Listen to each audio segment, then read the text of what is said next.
शोर बिना वजह का हो रहा है, इस पर कंट्रोल पाएं आप।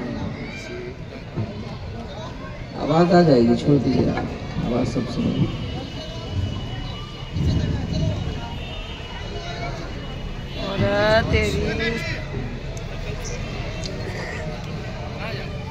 नहमदुहु व नुसल्ली अला रसूलिहिल करीम, अम्मा बाद।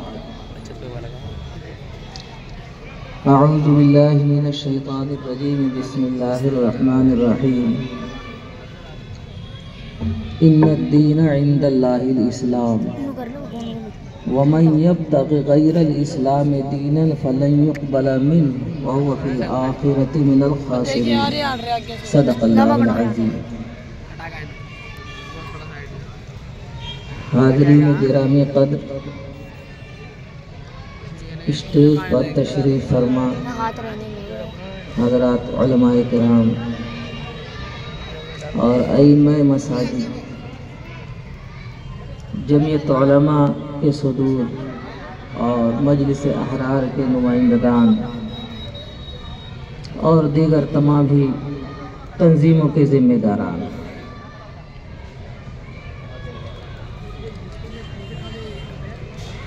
मुझे बहुत आखिर में वक्त मिल रहा है,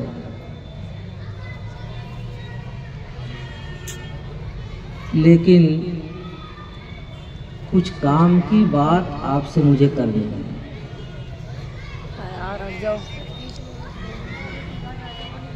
लंबी गुफ्तगू करने का वैसे मैं आदी नहीं हूँ, जो बात घंटों में कही जा सकती है, अल्लाह का शुक्र है हज़रत थानवी नव्वरल्लाहु मरक़दहू ने ये सबक अहले इल्म और उलमा को पढ़ाया है कि घंटों में कही जाने वाली बात 2 मिनट में भी कही जा सकती है।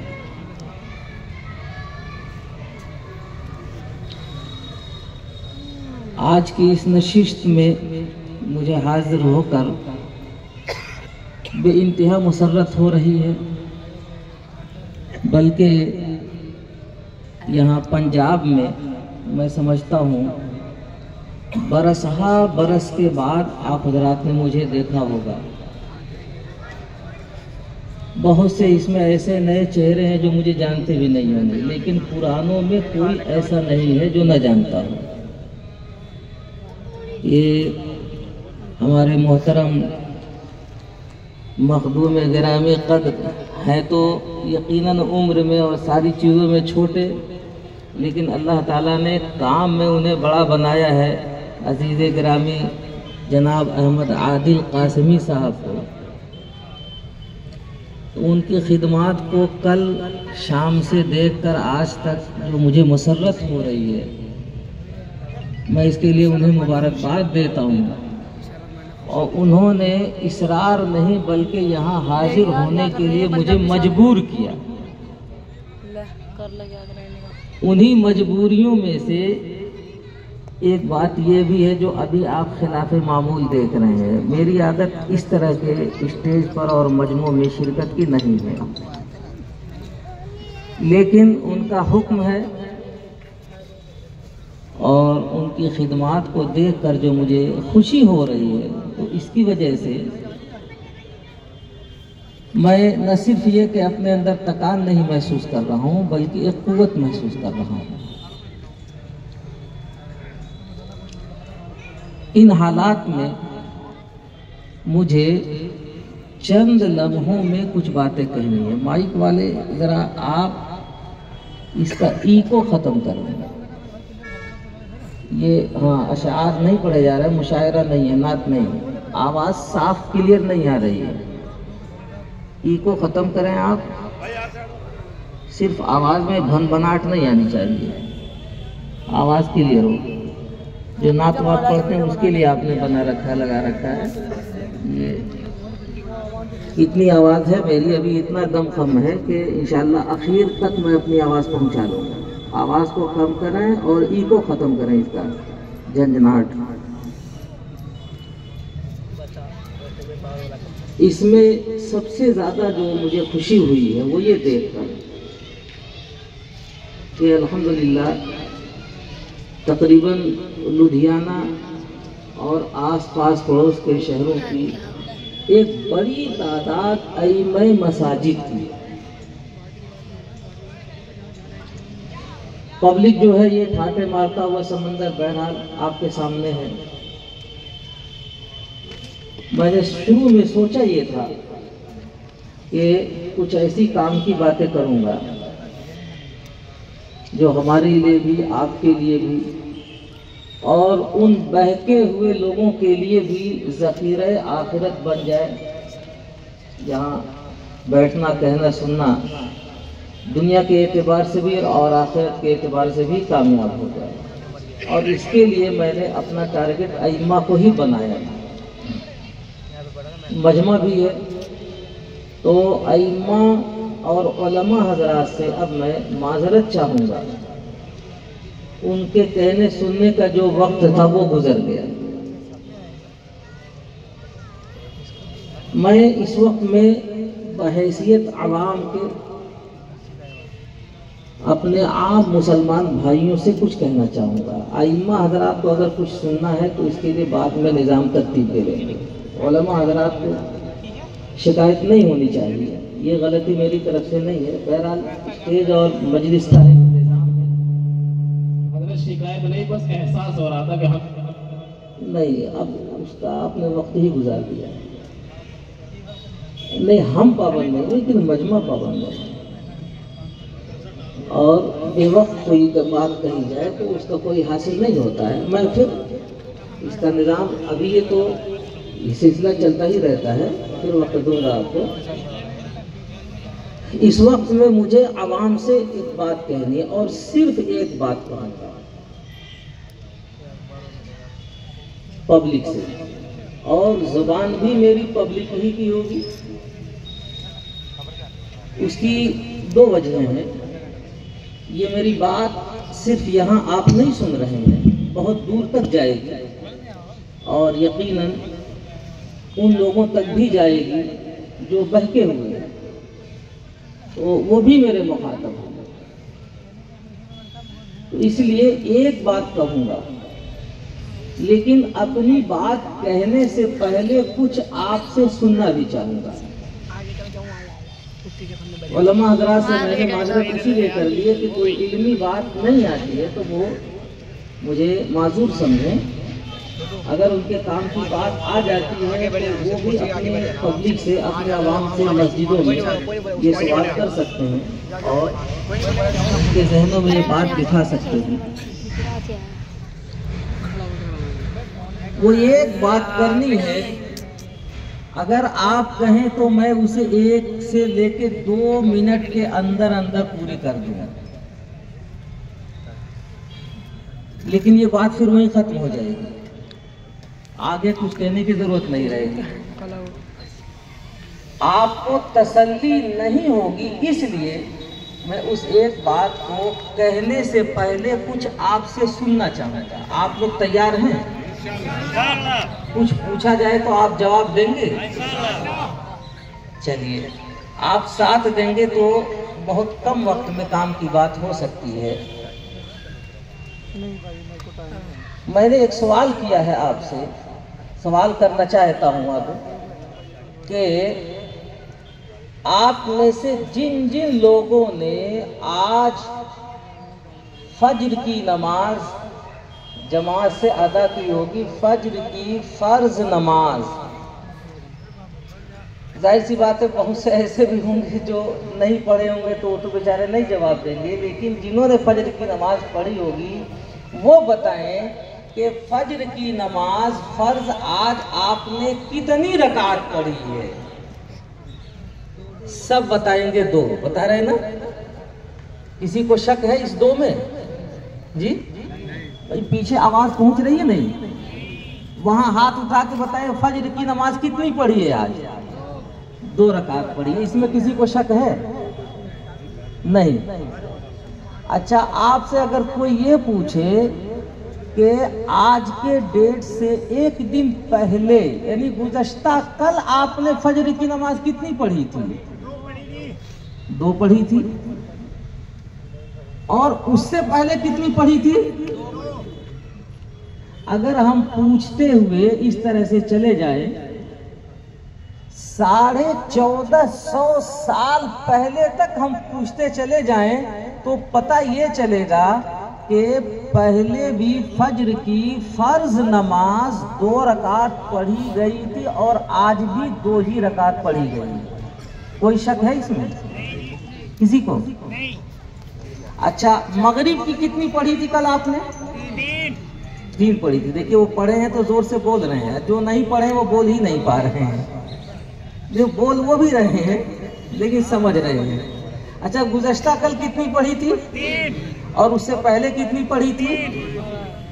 आज से 1450 साल पहले तक हम इसी तरह से अगर सवाल करते चले जाए तो 3 ही बताएंगे। इशा की 4 बताएंगे, जोहर की 4 बताएंगे, असर की 4 बताएंगे, मगरिब की 3 बताएंगे, फजर की 2 बताएंगे। आप सही है?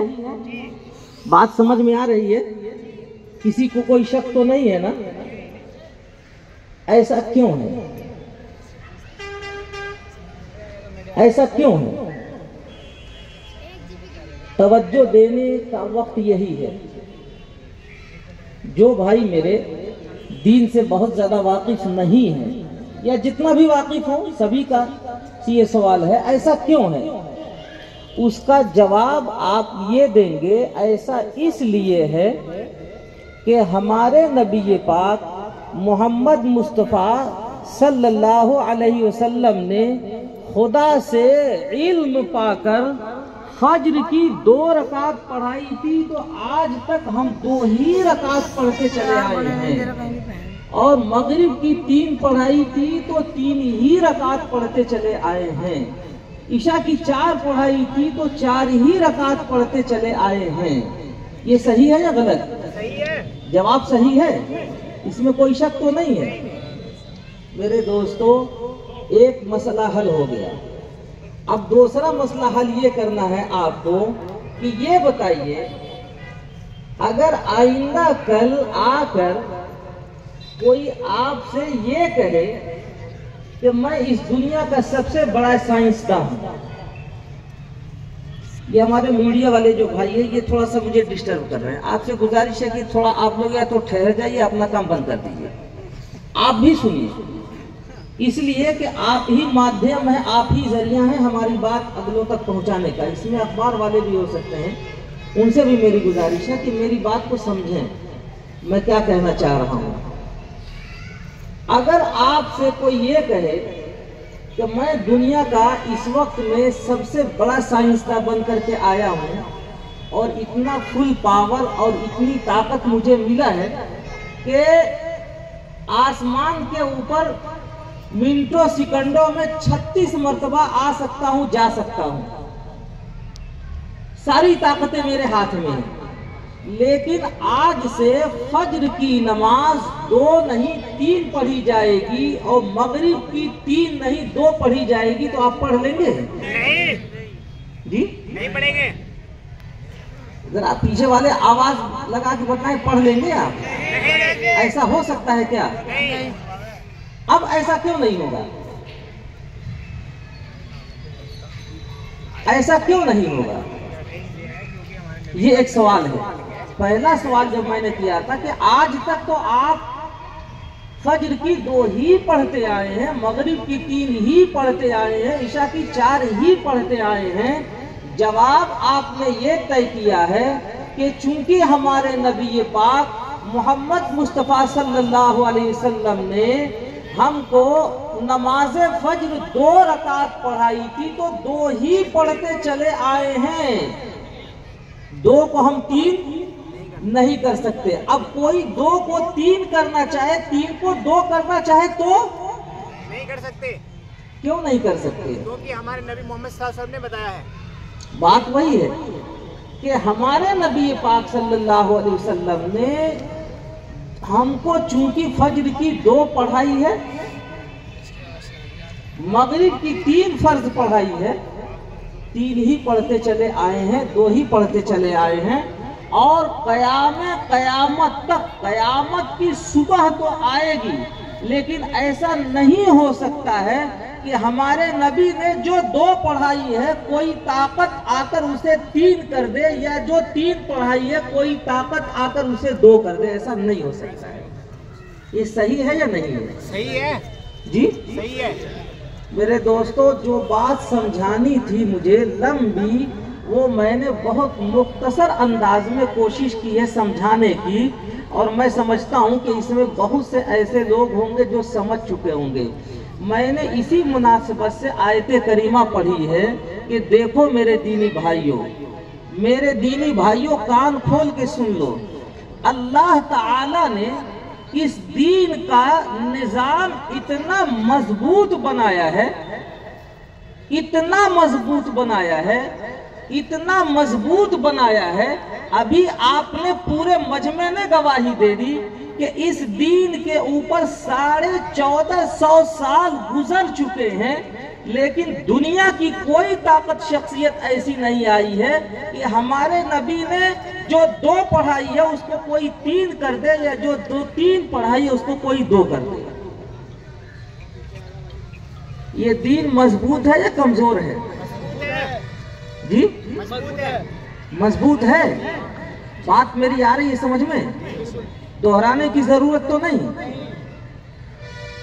अब मैं 5 मिनट का टाइम आपसे लूंगा, जो आप गौर से मेरी बात सुने, और फिर यहीं आऊंगा पलट करके। ये 5 मिनट में भी हो सकता है, और 1-2 मिनट 4 मिनट आगे भी हो सकता है, लेकिन बात जब तक पूरी ना हो तो आपसे गुजारिश है कि आप कहीं और मुतवज्जे न हो। फिर इधर शोर हो रहा है जिससे मुझे डिस्टर्ब हो रहा है बार बार। ये दाहिने तरफ ये कौन सा आप खड़े हैं, ये तकरीर कर रहे हैं? इन्हें कहो ये तकरीर अपने घर जाके करें। भाई जो इंतजामिया है यहाँ की जिम्मेदार है, वो उन्हें चाहिए कि इधर का गेट बंद कर दें। उधर स्कूल की साइड में पीछे से गेट खुला हुआ है, वहां से आना जाना करें, और जाने की किसी को जरूरत ही नहीं है। बहुत तवज्जो के साथ ये कलीदी खिताब हो रहा है, और पूरे कॉन्फ्रेंस की ये रूह है। आप इसको ये तवज्जो से समाप्त करें। अगर जिनको नहीं बैठना है तो यहाँ से चले जाएं, घर चले जाएं, लेकिन डिस्टर्ब गेट बंद कर दे इधर का। अब आप सुनिए, दरूद शरीफ पढ़िए। अल्लाहुम्मा सल्ली अला सय्यिदिना मौलाना मुहम्मद व अला आलि सय्यिदिना मौलाना मुहम्मद व बारिक वसल्लम। मैंने आपसे 5-10 मिनट का टाइम लिया है, सुनिए। बात यह चल रही थी कि अल्लाह ताला ने इस दीन का निजाम मेरे दीनी भाइयों इतना मजबूत बनाया है कि जो नमाज हमारे नबी ने 2 पढ़ाई थी, 1450 साल हो गए, वो 2 ही हम पढ़ते आए हैं, और कयामत तो आएगी, लेकिन ऐसा नहीं हो सकता है कि हमारे नबी ने जो 2 पढ़ाई थी उसको कोई 3 कर दे। हम पढ़े लिखे लोगों की बात तो नहीं करते, छोड़ दीजिए। बहुत ज्यादा जो लोग पढ़े लिखे हैं उनको भी छोड़ दीजिए।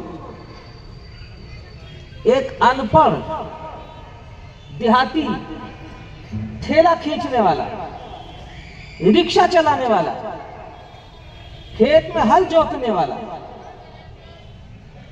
अगर मगरिब की नमाज कोई इमाम उसे 3 पढ़ा दे तो दिन डूबने के बावजूद भी वो इमाम की ऐसी तवाज़ो करेगा कि दोबारा दिन निकल आएगा उसके ऊपर, 3 नहीं पढ़ा सकेगा कोई। इतना दीन को अल्लाह ताला ने मजबूत बनाया है। मैं आपसे एक चीज और शेयर करना चाहता हूं, बताना चाहता हूं कि देखिए 1450 साल तो गुजर गए। अब मैं इस दुनिया के एंड की बात करता हूं, लास्ट में, सबसे आखिर में, इस रूए जमीन पर हमारे नबी ने खबर दी है कि सबसे बड़ा फितना जो पैदा होने वाला है, आने वाला है, वो दज्जाल का फितना होगा। और ये इतना खतरनाक फितना है कि हमारे नबी ने इरशाद फरमाया कि मा मिन नबिय्यिन इल्ला हज़्ज़रा उम्मतहु अन फितनति दज्जाल। इस रुए जमीन पर जितने भी अंबिया किराम अलैहिस्सलाम आए हैं, अपने अपने वक्तों में तमाम ही अंबिया अपनी अपनी उम्मतों को दज्जाल के फितने से डराते रहे। वजह इसीलिए कि जब से इस जमीन को अल्लाह ने पैदा किया और जब तक ये जमीन बाकी रहेगी और उस पर ये चांद सूरज निकलते रहेंगे, इस पीरियड में इस जमीन पर सबसे ज्यादा खतरनाक फितना अगर कोई आने वाला है तो उस फितने का नाम दज्जाल का फितना है।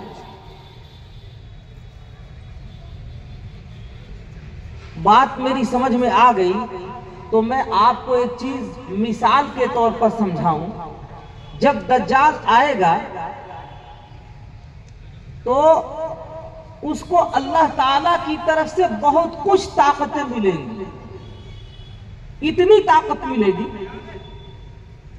दज्जाल आएगा तो वो कहेगा कि देखो मैं नबी हूं, फिर कहेगा लोगों से कि मैं खुदा भी हूं। अब लोगों से अपनी खुदाई मनवाएगा, कहेगा इस जमीन का खुदा मैं हूं, मुझे खुदा मानो। एक बंदे को बुलाएगा, कहेगा कि बोलो तुम मुझे खुदा मानते हो या नहीं मानते हो। वो मना कर देगा, मैं नहीं मानता खुदा।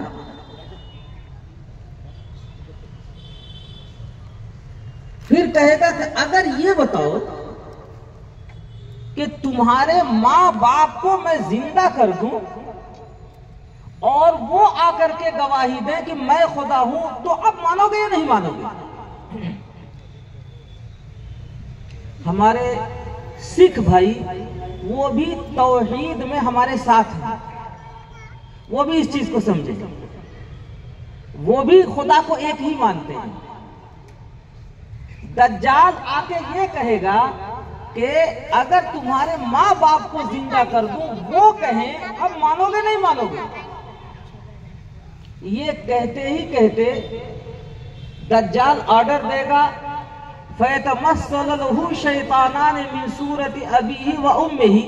दो शैतान उसके माँ बाप की शक्लो सूरत बना के खड़े होंगे, आ जाएंगे और वो कहेंगे, वो बंदा देखेगा कि ये मेरी माँ है, देखेगा ये मेरा बाप है।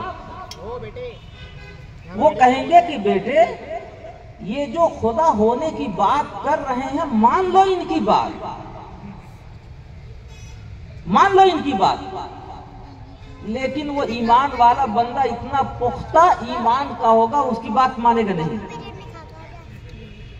आप अंदाजा लगाइए कि आज के डेट में जिनके माँ बाप मर गए हैं बहुत पहले, उनकी हड्डियां सड़ गई, गल गई, वो चले गए उस दुनिया में, अगर आके आपसे कुछ कहें मानने के लिए तो आप मानेंगे या नहीं मानेंगे? नहीं मानेंगे हम। आप सोचिए जरा कि आजमाइश की कितनी खतरनाक घड़ी होगी, आजमाइश की कितनी खतरनाक घड़ी होगी। आज के डेट में अगर कोई किसी के माँ बाप जिंदा होके आके कहे कि ये बात मान लो, आप में से कौन है जो इनकार कर देगा? कोई नहीं है जो इनकार कर पाएगा। माँ कह रही है कि ये बात मानो, बाप ये कह रहा है ये बात मानो। मरे हुए इन्हें सदियों हो गए, साल साल हो गए, वो जिंदा होकर के आए, पहचान रहे हैं, एक दूसरे को पहचान भी रहे हैं। लेकिन मेरे दोस्तों, मुझे बताना यह है कि ये दीन इतना मजबूत दीन है, अल्लाह ताला ने इतना मजबूत दीन बनाया है, हमको दीन दिया है जिसको इस्लाम कहते हैं, कि आजमाइश की इस घड़ी में भी ये ईमान वाला बंदा इनकार कर देगा और कहेगा कि भले से तुम मेरी माँ हो, तुम मेरे बाप हो, तुम कह रहे हो इसको मानने के लिए, लेकिन मैं इसको नहीं मानता, ये मेरा खुदा नहीं हो सकता है। वो इनकार कर देगा ईमान वाला बंदा। फिर क्या करेगा वो उसको तलवार से दो टुकड़े कर देगा। हदीस शरीफ में आता है कि एक बंदे को वो बुलाएगा कि मानो मुझे, वो कहेगा मैं नहीं मानता, उसको तलवार से 2 टुकड़े करेगा, 2 टुकड़े करके एक इधर करके बीच में चल के दिखाएगा लोगों को। उसके बाद फिर उसे दोनों टुकड़ों को जोड़ के जिंदा कर देगा। जिंदा करके फिर पूछेगा कि देखो, मौत देने की ताकत मेरे हाथ में, तुम जिंदा थे, तुमको मैंने मौत के घाट उतार दिया, पूरी दुनिया देख रही है, सभी लोग देख रहे हैं। फिर जिंदा करने की कुव्वत मेरे हाथ में, रोजी देने की ताकत मेरे हाथ में, बारिश बरसाने की कुव्वत मेरे हाथ में, जो मैं चाहूं वो हो रहा है, सारी कुव्वत मेरे हाथ में। अल्लाह ताला की तरफ से उसको इतनी ताकत दी जाएगी कि अगर वो ये कहेगा कि बारिश बरसा, आसमान से कहेगा बारिश बरसने लगेगी, इतनी ताकत उसको दी जाएगी। अब वो सब गिनवाएगा, शुमार कराएगा और ये कहेगा कि बताओ, ये सारी ताकतें मेरे हाथ में हैं, इसके बावजूद भी मैं तुमसे कह रहा हूं कि मैं खुदा हूं, तो तुम मुझे खुदा क्यों नहीं मानते हो? वो ईमान वाला बंदा इतना मजबूत ईमान का होगा, वो कहेगा कि कमबख्त कहीं के खबीस, अब तो मुझे पहले के मुकाबले में और ज्यादा इत्मीनान हो गया, यकीन हो गया कि तू खुदा नहीं, तू दज्जाल है, तू खुदा नहीं हो सकता है। दज्जाल पूछेगा कि सारी कुव्वतें दुनिया की मेरे हाथ में, इसके बावजूद तुम मुझे खुदा क्यों नहीं मानते हो? वो बंदा कहेगा कि कमबख्त कहीं के, तुझे पता नहीं है, जब मैं बच्चा था, छोटा सा था, उसी वक्त में मेरी घुट्टी में ये बात पिला दी गई थी कि मेरा खुदा वो है जो पाक और बेऐब है।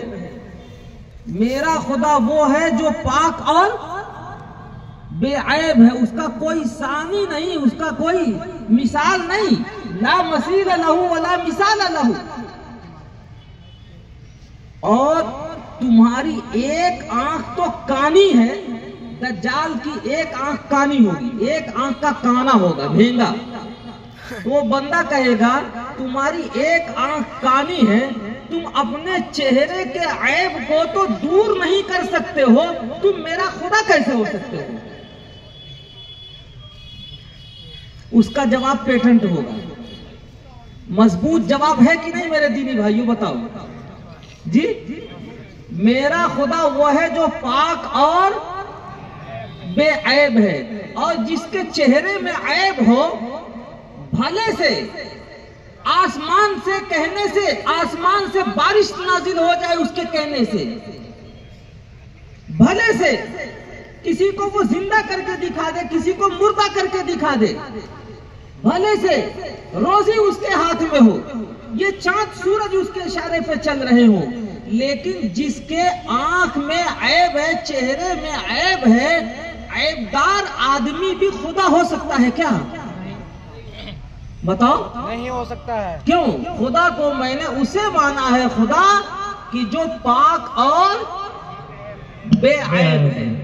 और वो बंदा कहेगा कमबख्त कहीं के, तुम खुदाई की बात कर रहे हो, तुमसे बड़ी तो मेरी आंखें हैं, इसलिए कि खुदा का कोई इहाता नहीं कर सकता है, खुदा का कोई इहाता नहीं कर सकता है, घेर नहीं सकता है। और तुम्हारे वजूद को मेरी आंखें देख रही हैं, तुम्हारा पूरा वजूद मेरी आंखों में समाया हुआ है, तो तुम बड़े हो या मेरी आंखें बड़ी हैं?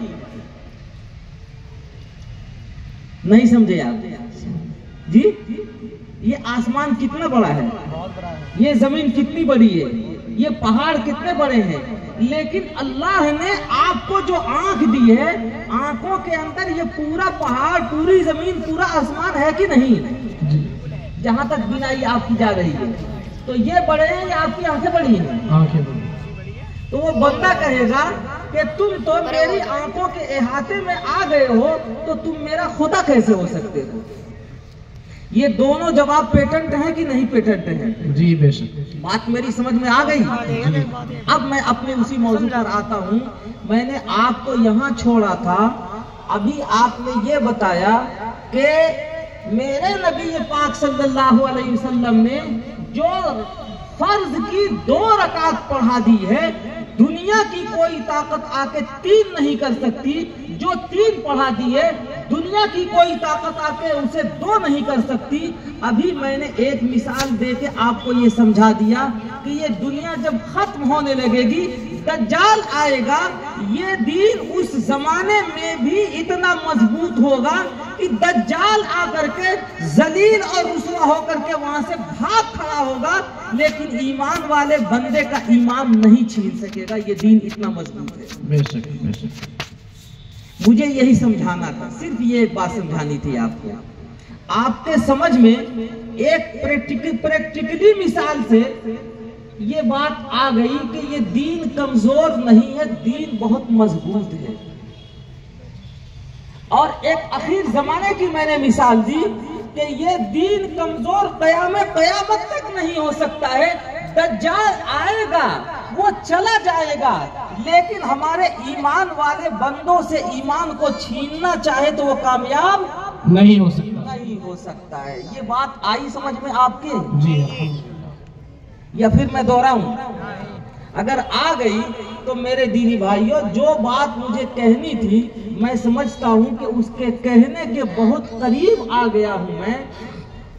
अब दूसरा सवाल ये पैदा होता है कि दीन हमारा मजबूत है, ईमान अल्हम्दुलिल्लाह मजबूत है, मजबूत भी है, महफूज भी है। मजबूत भी है और महफूज भी है। महफूज भी है। दीन के अंदर रत्ती बराबर कोई कमी ना आई है, ना कयामत तक आएगी इंशाअल्लाह। जिस दलील से आज तक कमी नहीं आई है, उसी दलील से कयामत तक नहीं कमी आएगी। दीन मजबूत भी है और महफूज भी है, और इसके अंदर रत्ती बराबर ना कमी आई है, ना आ सकती है, ना आएगी।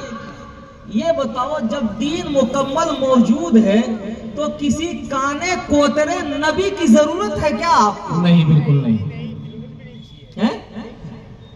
किसी काने कोतरे नबी की जरूरत है?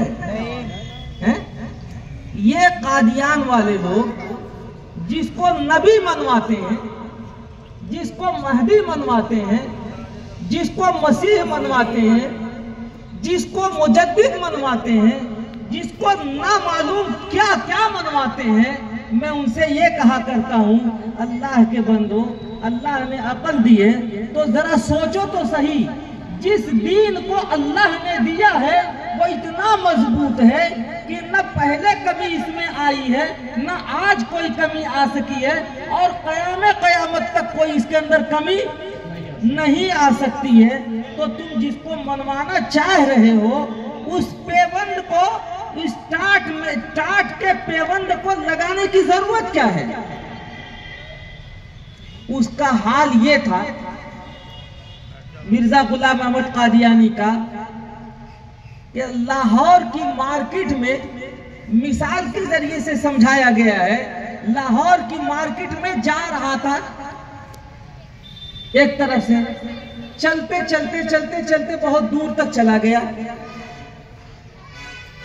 जब दूर तक जाके वापस आया तो कहने लगा कि वाह वाह, ये मार्केट तो बड़ी ऑटोमेटिक मार्केट है। क्यों भाई ऑटोमेटिक मार्केट क्यों है? कहने लगा कि जब इधर से जाओ तो इधर की खुली रहे, इधर की बंद हो जाए, जब वापस आओ तो इधर की बंद हो जाए, इधर की खुल जाए। ये तो बड़ी ऑटोमेटिक मार्केट है। जानते क्यों कह रहा था? इसलिए कह रहा था कि वो एक आंख का भेंगा था, एक आंख का काना था, उसे पता ही नहीं चल पा रहा था कि मार्केट दोनों तरफ की खुली हुई है, इधर भी उधर भी उसे दिखाई नहीं दे रहा है। उसकी किताबें मंगवा करके, जो कादियानी लोग हैं, मंगवा के उन्हें देख लेना। एक आंख का भेंगा था, एक आंख का ऐसा काना था कि उसको दिया गया मुर्गी का चूजा। चूजा समझ रहे हैं? मुर्गी का जी, बच्चा। बच्चा। मुर्गी का बच्चा आपको वहां कितना बड़ा होता है? हाथी के बराबर, बकरी के बराबर? अरे कितना बड़ा होता, बोलो तो जल्दी से जी। चूजा समझ रहे नहीं आप? जी। मुर्गी का चूजा उसे दिया गया ज़बह करने के लिए। उस काने को पता ही नहीं चला, मुर्गी के चूजे को ज़बह करने के लिए अपनी उंगली ही काट ली उसने। उसे पता नहीं चला कि चूजा के गर्दन कहाँ है और उसकी उंगली कहाँ है। और चूजे को काटने के बजाय अपनी उंगली काट ली। जब उंगली कट गई तो छोड़ दिया, कहने लगा ये तो मेरी हाथ कट गई। कितना खुशनसीब चूजा था, उस काने के हाथ से ज़बह न हो पाया और छूट के चला गया। सुभान अल्लाह। बताओ, ऐसे काने को नबी मानोगे? नहीं, हरगिज़ नहीं। मसीह माना जाएगा? हरगिज़ नहीं। महदी माना जाएगा? हरगिज़ नहीं। जिसकी एक आंख दुरुस्त नहीं, मेरे भाइयों, वो दुनिया को हिदायत का देगा, महदी क्या बनेगा वो? ये तो बता दो। बेशक। जिसकी एक आंख कानी हो वो खुदा बन सकता है? नहीं। जिसकी एक आंख कानी हो वो महदी बन सकता है? नहीं। मेरे दोस्तों, मैं चिढ़ाने के लिए नहीं कह रहा हूँ, याद रखो, ये हकीकत है। जो उनकी किताबों में लिखी हुई बातें हैं वो मैं कह रहा हूँ, और इस धड़ल्ले से कह रहा हूँ कि जिस समाज के भी लोग रहते हो यहाँ, मेरी बातें सुन रहे हो, जिस मुआशरे के लोग हो मेरी बातें सुन रहे हो, जिस मजहब के लोग हो मेरी बातें सुन रहे हो, अगर कादियानियों की माँ ने दूध पिलाया है तो यहाँ आपके लुधियाने के किसी भी थाने में चैलेंज करके और जवाब तलब करें, जवाब देना, किताबें दिखाना, ये मेरी जिम्मेदारी होगी। मैं आके दिखा दूंगा कि वो एक आंख का काना था, एक आंख का भेंगा था। नारे तकबीर, नारे तकबीर। गाज़ी मिल्लत, गाज़ी खत्म नबूवत मौलाना शाह आलम साहब। मेरे दोस्तों, मुझे सिर्फ एक बात आपको सुनानी थी, और वो ये बात थी जो मैंने कहते कहते ही आपको सुना दी, और उस पर आपसे मैंने जवाब भी तलब कर लिया सवाल करके कि दीन इतना मजबूत है कि दुनिया की कोई ताकत इसके अंदर कमी ज्यादती पैदा करना चाहे तो माजी में भी नहीं कर सकी है, और कयामत तक भी इसमें कमी नहीं कर सकते इंशाअल्लाह। तो बताओ, जिस दीन में ये आमाल महफूज हैं तो अकायद भी महफूज होंगे कि नहीं? बिल्कुल यकीन है। बात बहुत बारीक और बहुत बड़ी थी, लेकिन उसको मैंने पब्लिक की जबान में आसान से आसान करके आपको सुझाने नहीं, आपको सुनाने नहीं, आपको यकीन कराने के लिए ये अंदाज अपनाया है। अब मेरे भाइयों, ये बताओ, अल्लाह ने जो कुरान पाक में ऐलान किया है कि ये दीन मजबूत है, अब उस पर आप गवाही दे रहे हैं कि नहीं कि ये दीन मजबूत था, मजबूत है, मजबूत रहेगा और मजबूत रहेगा क़यामत तक। दुनिया की कोई ताकत जिसके अंदर कमी जाती पैदा करना चाहे तो कर नहीं सकती, नहीं सकती है। बल्कि मैं इससे आगे की बात बताऊंगा आपको। जब हजरत ईसा इब्ने मरियम आएंगे, कब आएंगे? जब दज्जाल आएगा तो दज्जाल को कत्ल करने के लिए ईसा इब्ने मरियम आएंगे। ईसा इब्ने मरियम आएंगे।